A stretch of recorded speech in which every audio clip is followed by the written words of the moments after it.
Hi, welcome to Clubs and Culture for 1/28/2019. We're up to Rain Man, which is the Best Picture winner from 1988. It won 4 Oscars.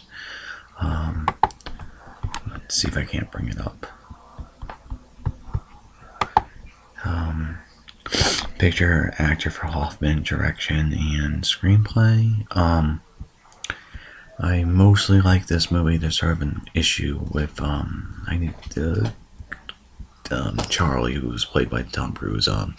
His character is sort of not. There's not enough material to fully redeem him. Anyway, let me bring up the trailer and clips and see you in a sec.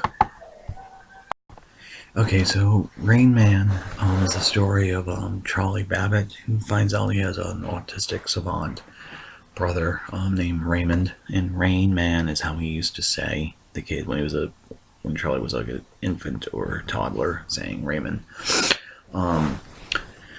It's a very good film in the sense that it's very engaging, and I really, really, really like the direction because it keeps. It's a road trip movie, so it keeps it alive, and excuse me, maybe basically two characters, so it's often very could be very, very static, but Livingston keeps it alive. My major issue with it is this sort of the main sort of through line is Charlie's father was rich and he left all the money to Raymond for his care, and then also his father and Charlie didn't really get along, which is fine. My problem is Charlie is very much an 80's guy. So he actually kidnaps Raymond as a matter of like extortion to try to get the $3 million, and then he also, because of being an autistic savant, Raymond's very good with math and counting, so he takes him to Vegas and ends up counting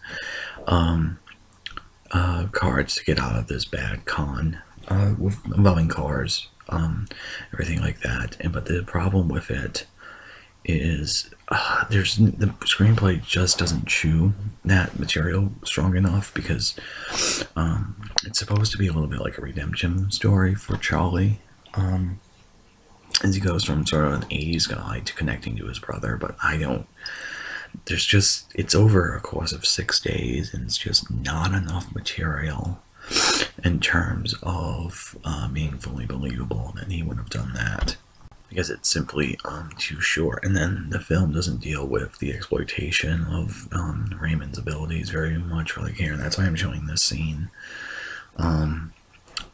because of this is the scene where they're gambling and they're just going to count cards, and that's how he gets $86,000 in change or whatever. And while this scene is sort of amusing and very interesting, Raymond's abilities are very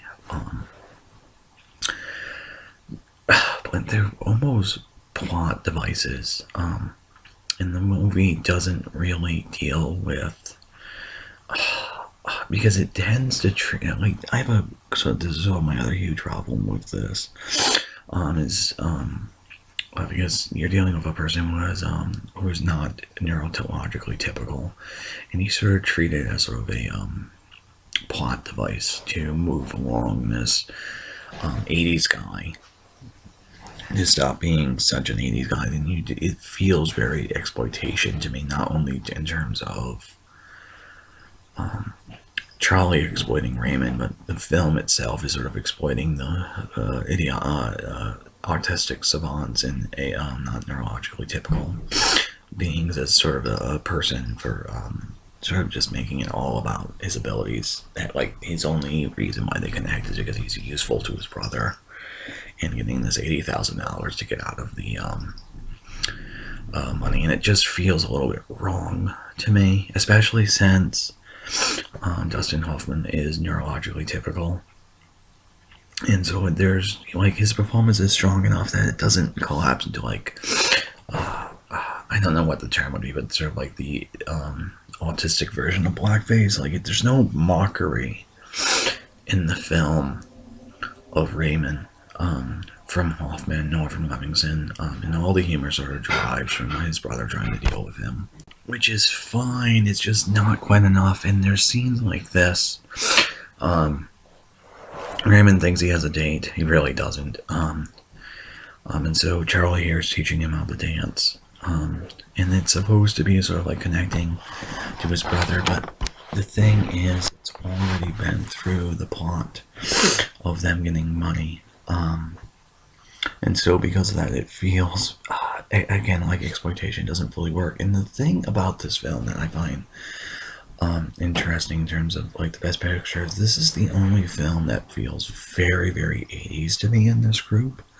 And this is sort of new, because like the 70 best pictures felt the 70s, but the 80s really don't feel distinctively 80s except for this, because of course the 80s was, you know, Gordon Gekko a few years later, earlier, The Greatest Good, and it's that guy from like Futurama, so that sort of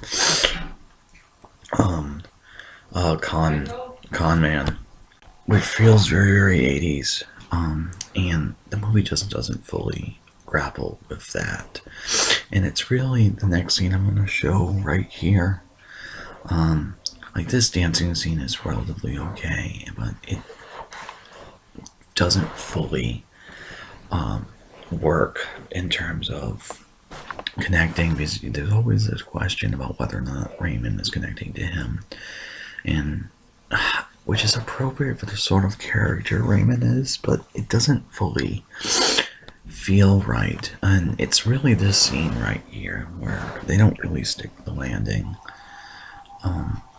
and some of it, most of it's in the screenplay. Tom Cruise gives such a charming performance, and him and Hoffman have such good chemistry together that they almost sells it, and it doesn't really occur to you while watching whether or not the material works. It's only in retrospect you kind of feel a little bit cheated because you're not entirely sure. And now some of that, again, it goes back to Raymond, because neurologically atypical people like this, they don't process emotion the same way.